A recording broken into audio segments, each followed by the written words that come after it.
O primeiro ponto, vamos falar de deveres dos advogados para o constituinte. São aspectos que eu achei importante porque muitas vezes as pessoas não sabem como é essa interação entre o advogado e o seu constituinte. O segundo ponto, o dever segredo profissional, que é também um aspecto que muitas vezes tem sido colocado em causa por nós, profissionais como advogados, acabamos em algum momento atropelando esse dever porque não somos sigilosos em algumas circunstâncias, seja por ânimo, seja por aquela emoção de querer dizer que sabe muito ou sabe alguma coisa dos outros, então acaba extravasando este ponto. E o terceiro que nós escolhemos é a publicidade. O quarto, discussão pública de questões profissionais. Portanto, vamos começar da seguinte maneira. Gostaria que alguém pudesse ler o artigo 81. Artigo 81. Deveres do advogado para com o constituinte. Constitui deveres do advogado para com o constituinte. A linha A. Recusar mandato, nomeação oficiosa ou prestação de serviço em questão em que já tenha intervido em qualquer outra qualidade, ou seja, conexa com outra em que represente ou tenha representado a parte contrária. A linha B. Recusar mandato contra quem noutra causa seja seu mandante. A linha C. Dar ao constituinte a sua opinião conscienciosa sobre o merecimento do direito ou pretensão que este invoque, assim como prestar sempre que lhe for pedido informação sobre andamento das questões que lhe forem confiadas. A linha D. Estudar com cuidado e tratar com zelo a questão de que seja incumbido, utilizando para o efeito toda a sua experiência e saber. Não pode um advogado que esteve a trabalhar com um constituinte num determinado caso mudar para passar a prestar o mesmo serviço ou um serviço idêntico no mesmo assunto a um outro constituinte. O contrário. É diferente de equipes. Eu posso estar a jogar para o ferroviário e mudar de repente para o Costa do Sol. É proibido isso ao advogado, não pode fazer isso. Mesmo que seja uma proposta aliciante, a norma vem proibido. O segundo ponto é a questão de, embora seja uma atividade liberal, pode acontecer que eu acho que deve dar informação ao meu constituinte quando me apetecer. Não é isso. O meu constituinte é que é o dono do caso. Eu estou lá a representar a ele. Portanto, tenho obrigação de sempre que ele solicitar informação, eu ter que prestar essa tal informação ao meu constituinte, porque ele é que é o dono do caso.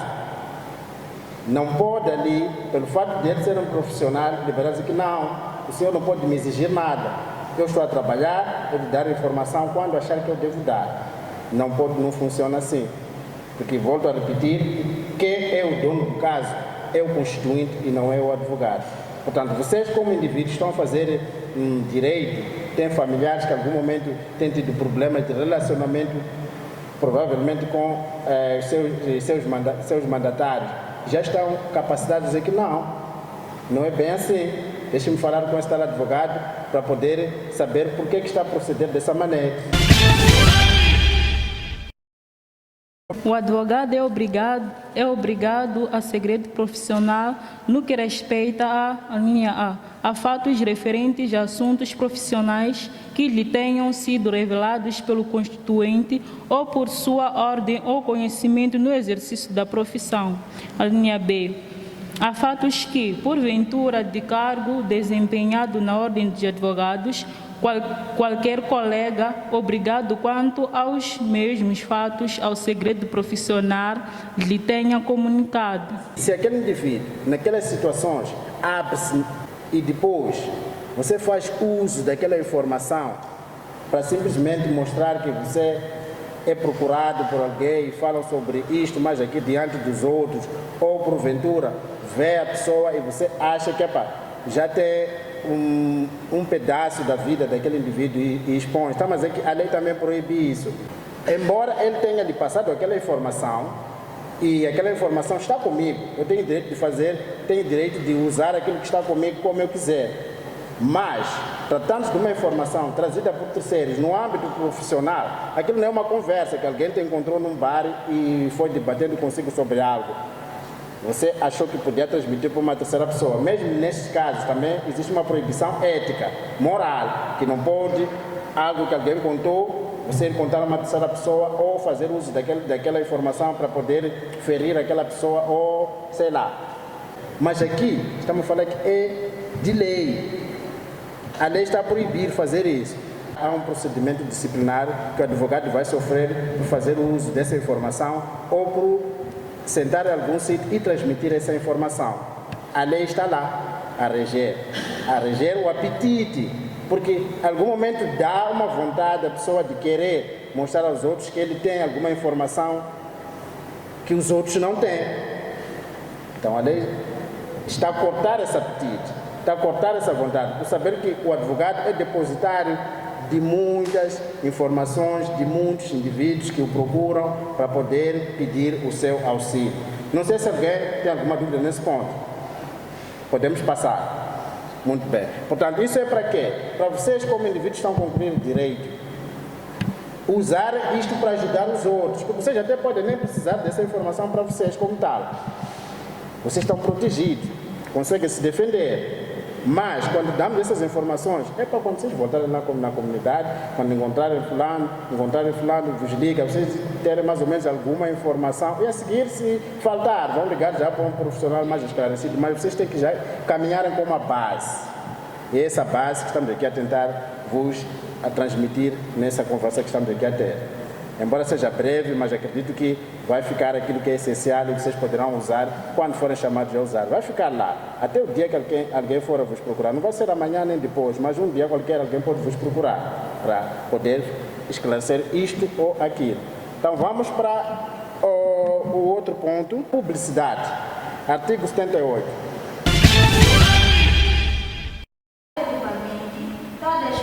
Divulgação por circulares, anúncios, meios de comunicação social ou qualquer outra forma, direta ou indireta, de publicidade profissional, designadamente dando a conhecer o nome dos seus constituintes.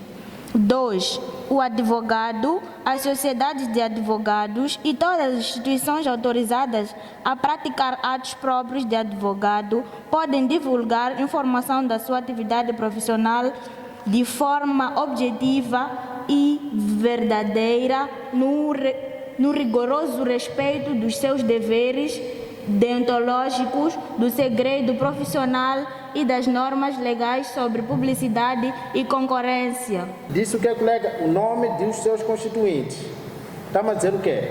Que, embora eu tenha os meus constituintes, os nomes daqueles indivíduos não pode ser algo que eu, quando estou num bar, num sítio qualquer, começo a falar, está a ver fulano, aquele é meu constituinte, etc, etc.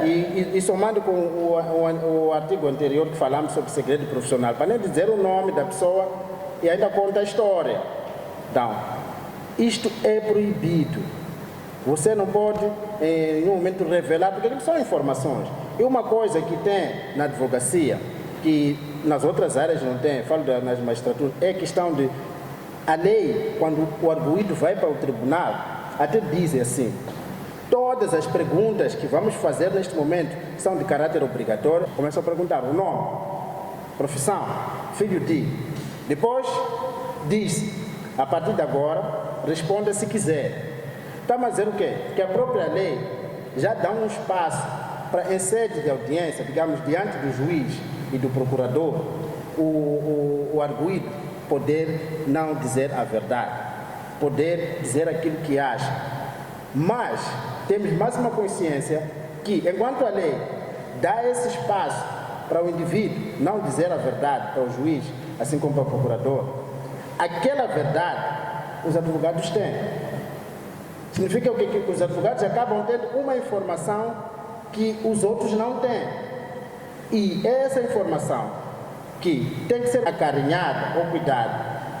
E a lei, por saber que o ser humano tem às vezes apetência para falar, para mostrar que sabe mais do que os outros, ou que tem mais informação do que os outros, porque num grupo, quando alguém diz algo que os outros não sabem, todos vão se virar para ele para poderem consumir aquela informação. É uma vontade, às vezes, intrínseca ao ser humano. Então, o que? A moral é algo que tem a ver com a consciência do indivíduo. Pode fazer ou pode não fazer, porque a sanção é aquela que nós conhecemos, uma sanção moral. Eu posso já estar calejado de ser criticado, de ser falado mal, de ser chamado a atenção. Já estou imune a chamadas de atenções, já estou imune a críticas, que já não estou preocupado com alguém me dizer que aquilo que você está a fazer é feio. Isso já não é problema para mim. Então a lei viu que não. Vamos sair disso aí. Vamos criar uma norma que penaliza quem quiser tomar um determinado comportamento, que em princípio devia ser por consciência individual. Então a lei já vem proibir esses apetites. Eu chamo isso de apetite sim, porque falar de que eu sei aquilo, é para fulano, eu sei aquilo, é para fulano, disse isso. Uma informação privilegiada é uma apetência que o ser humano tem de muitas vezes mostrar aos outros que é para eu estou mais munido de informação do que vocês. Então, a lei tem que cortar esses apetites. Costuma dizer às vezes que o ser humano, antes de cometer o crime, falo na área criminal, ele mede a dor de não ficar com a coisa alheia e a dor de ser penalizado em caso de ser apanhado. Ele faz um balanço. Não sei se estão a ver esse exercício. Então, ele faz esse exercício. Se eu não ficar com aquilo, qual é a dor que eu vou ter? E se eu for apanhado, qual é a dor que eu vou ter? Então mede, então vê que não. A dor de possivelmente eu ser apanhado é menor do que aquela vontade que eu tenho de ficar com aquela coisa. Deixa-me arriscar. E ele faz esse balanço. Então a lei tem que ver qual é a medida máxima de, digamos assim, do risco para nós podermos ultrapassar. Com uma pena que vai dissuadir aquele indivíduo a praticar aquele ato. Então tem que ser dessa maneira que se deve fazer as normas. Então aqui está aqui. A Ordem dos Advogados sabe que o advogado tem muitas informações privilegiadas. Como eu disse, que muitas vezes o constituinte ou o arguido, se for sede de processo de crime, esconde para o Estado. O advogado tem. Então temos aqui, não, senhor, essa informação não pode tirar de qualquer maneira, porque nós estamos ali a te controlar. Mesmo que tenhas vontade, a lei está lá para te controlar. Podemos passar esse ponto, está claro? Muito bem. É para aqueles que quiserem ser advogados perceberem mais ou menos quando chegar esse momento, se é alguém que tem este apetite, sabe que eu mesmo daqui a 2 anos, 3 anos não é de mudar, melhor não entrar para esse ato. Vai ter problemas. Vai ter problemas sim.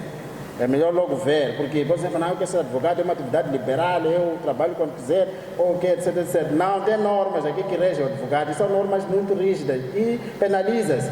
Aplica sanção a advogados. Aplica sanção a advogados.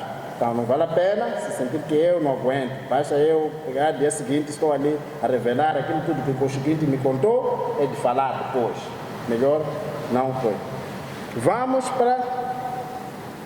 Acho que até esse ponto é só para podermos completar, para ter sentido aquilo que estamos a falar, mas já acabei falando. É discussão pública de questões profissionais.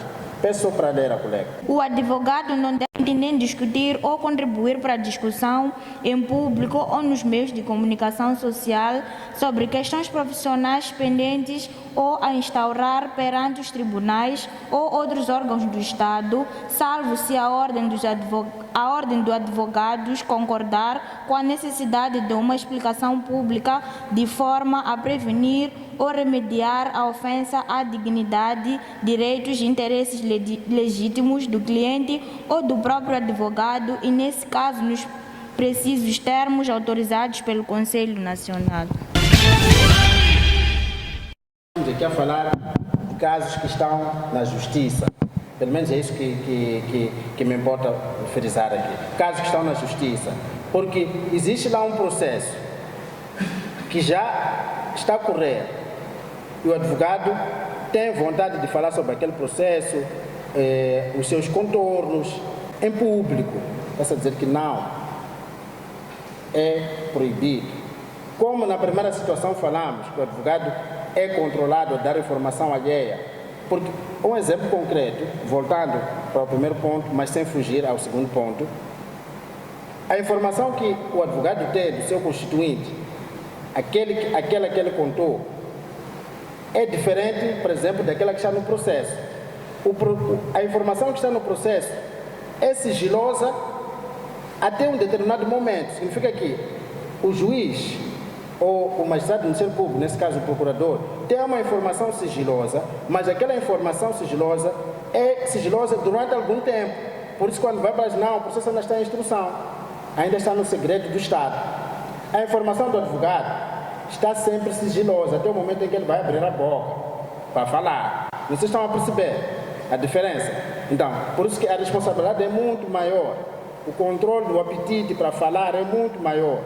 Então, tem que ter muito cuidado, muita calma na hora de ouvir a coisa. Se sentir, volto a repetir, se sentir que não tem essa capacidade, quando alguém chegar a dizer que estou a lhe procurar, tem um assunto que quer falar consigo, mas é um assunto muito sensível.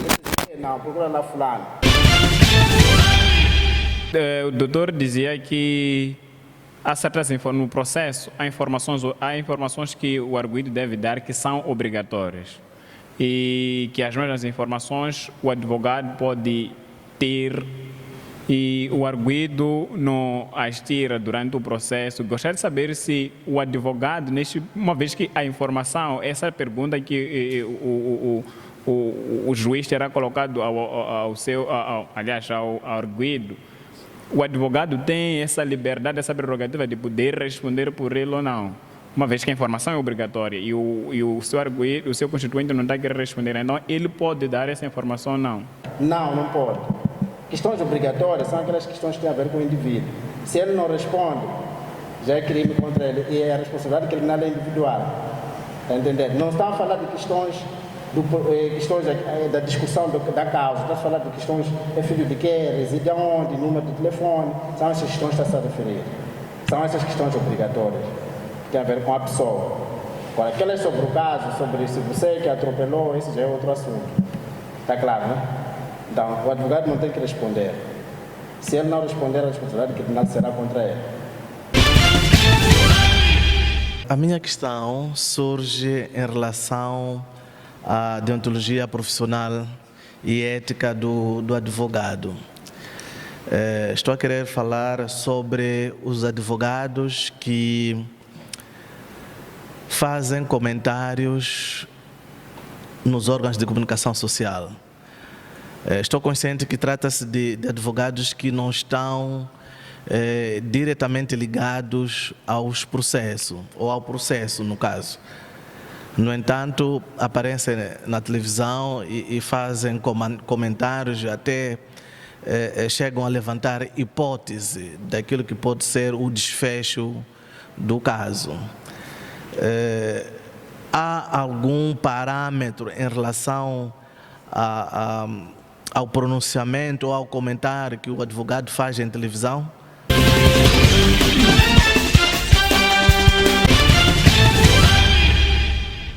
Falar sobre o processo na imprensa, quando a colega leu, ela disse as circunstâncias em que a lei proíbe, porque se ele está a falar sobre um processo que ainda nem transitou em julgado, já a falar todas as nuances, como é que o juiz vai decidir, por que o procurador não fez questões tal no processo, ou porque devia ter sido assim, e se o juiz decidir assim é porque foi injusto, porque devia ser isso, porque fulano de tal disse isso, não. Então, um comentário chegou, como é que terminou a sessão, fazer um comentário, acho que isso não é nenhum problema, nesse sentido, está a falar de ir até a essência, ir até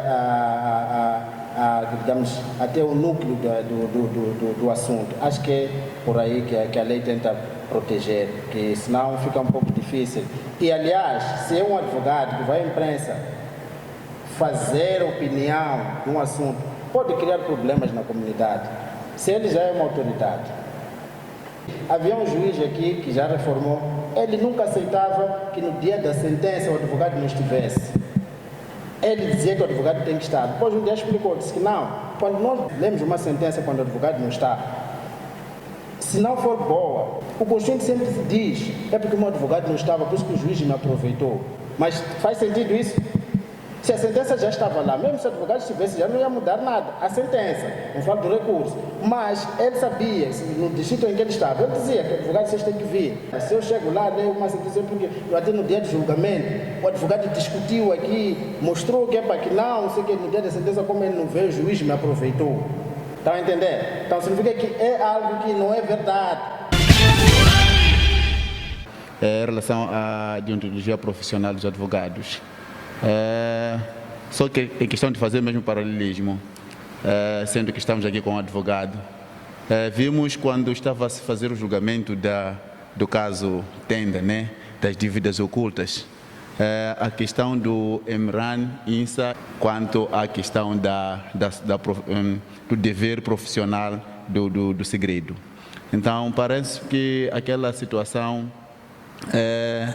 profissionalmente beliscou a ordem, os membros da ordem dos advogados.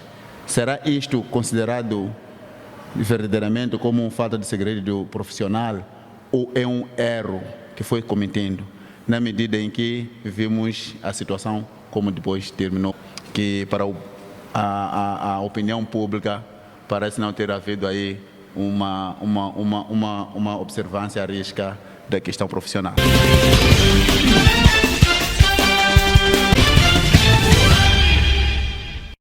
Mas até que faz algum sentido, porque vocês imaginam as pessoas que estiveram a dar aquela informação a ele, seja o telefone, só alguém meter uma outra pessoa na sua casa, já é algo que você tem que sentir como um privilégio. Só entrar em casa da pessoa, significa que ele está meter no seu compartimento, no seu local privado.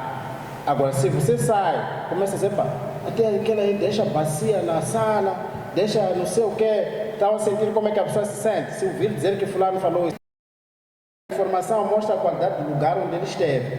Não, esse elemento é um elemento muito importante. Por isso que eu dei exemplo da casa. O fato de alguém levar para a sua casa é um privilégio, porque ele está metendo numa área privada sua. Até às vezes, por tanta confiança que tem consigo, que não olha nada aqui. Mas quando é uma outra pessoa, ele diz, não, espera lá 30 minutos, quer arrumar para deixar um cenário diferente daquele que estava antes. Então, eu trago esse exemplo para mostrar que quando vocês têm informação, é preciso ter muito cuidado. É preciso ter muito cuidado, controlar-se mesmo com a informação. A informação pesa. Queria agradecer pela apresentação, foi bastante produtiva e agrega bastante valor para nós enquanto estudantes de Direito. A minha pergunta não é muito ligada à apresentação, mas tem uma grande pertinência sob o ponto de vista de inspiração. É de domínio que o advogado tem dias bons, mas também tem dias maus. Então, eu queria saber qual é a sua inspiração como advogado. O que é que lhe faz continuar nessa carreira?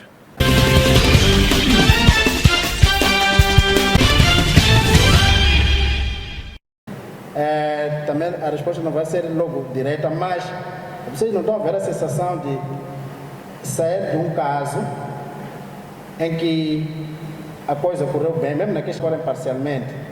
Tu vês aquela família te rodear, ainda não está a falar do honorário, está a falar daquela apreciação que a família tem naquele momento por aquilo que tu fizeste. Eu acho que mesmo quando o juiz absorve, não é tratado assim. Mesmo quando o juiz absorve, não é tratado assim. Quando tu consegue defender um caso, então aquilo dá-te uma vontade de continuar, de olhares alguém que está sentado ali e está dizendo, doutor, eu agora estou a confiar em si. Você sabe que se o seu trabalho não for bom, o destino desse indivíduo, em vez de ir à direita, vai à esquerda. Então, é basicamente isso. Por isso eu disse, mesmo quando o juiz absorve, não é tratado da forma como quando um advogado, num determinado caso, faz um trabalho, e faz trabalho mesmo. Não, ele vê que este aqui perdeu noite a fazer esse trabalho. Deixa o honorário. Aquela sensação de você sentir que eu posso mudar o destino de um homem. Em vez de ir assim, ir assim. Assim também os outros, quando fazem o seu trabalho, sabem que eu posso mudar o destino da sociedade. Ao dar exemplo a esse indivíduo, e os outros vão passar a perceber que não, se for assim, a sociedade sai de forma torta. Então, é mais ou menos isso aí.